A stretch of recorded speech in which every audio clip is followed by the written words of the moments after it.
Good afternoon, everyone. In today's video, there's three stocks in particular I'd like to focus on. The first is Oracle, the second is First Solar, and the third is Microsoft. You should notice two out of these three are tech stocks, and that's because the NASDAQ was the one offering, I think, the best opportunities today.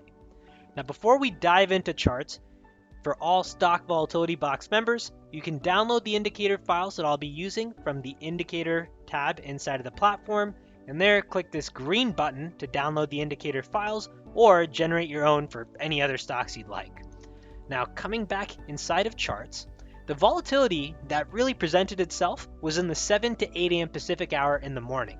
This is about an hour after the markets were open, where we had bears really in the broader markets bringing price action down lower. Let me show you a chart of the indices to drive this home.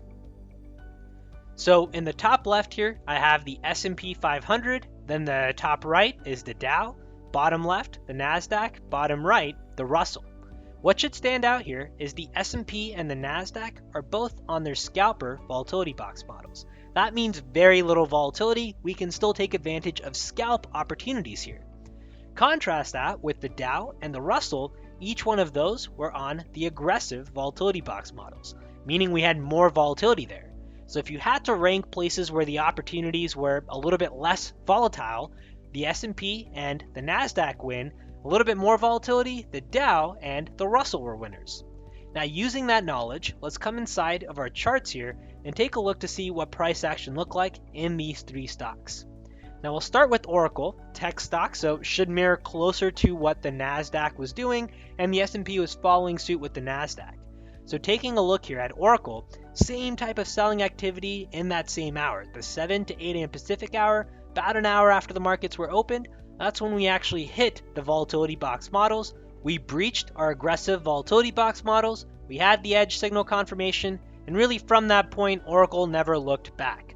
If I zoom out, you get an idea of just how strong of a rally we had inside of this particular tech stock.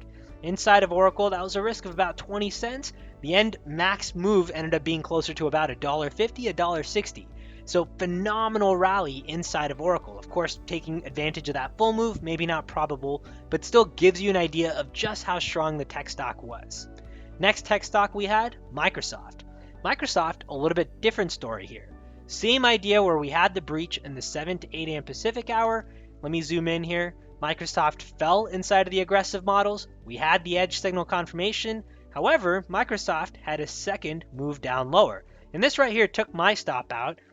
But if I zoom out, take a look to see just how little that got stopped out for. Really, from that chopping around period right here between the aggressive and the conservative zone, Microsoft had a very similar rally to Oracle. However, Microsoft still, again, this is hindsight is 2020, during real-time trading activity did take out the stops there. So Microsoft, a little bit different in terms of the volatility we saw in tech stocks, still had the end-of-day rally, but Oracle was a little bit more systematic with our models. So Microsoft, pretty small loss, but still a loss nonetheless. Now let me take you to a non-tech stock, which is First Solar. Now the reason First Solar stood out is not only did we breach the hourly models, but we also breached the daily models during that same time period.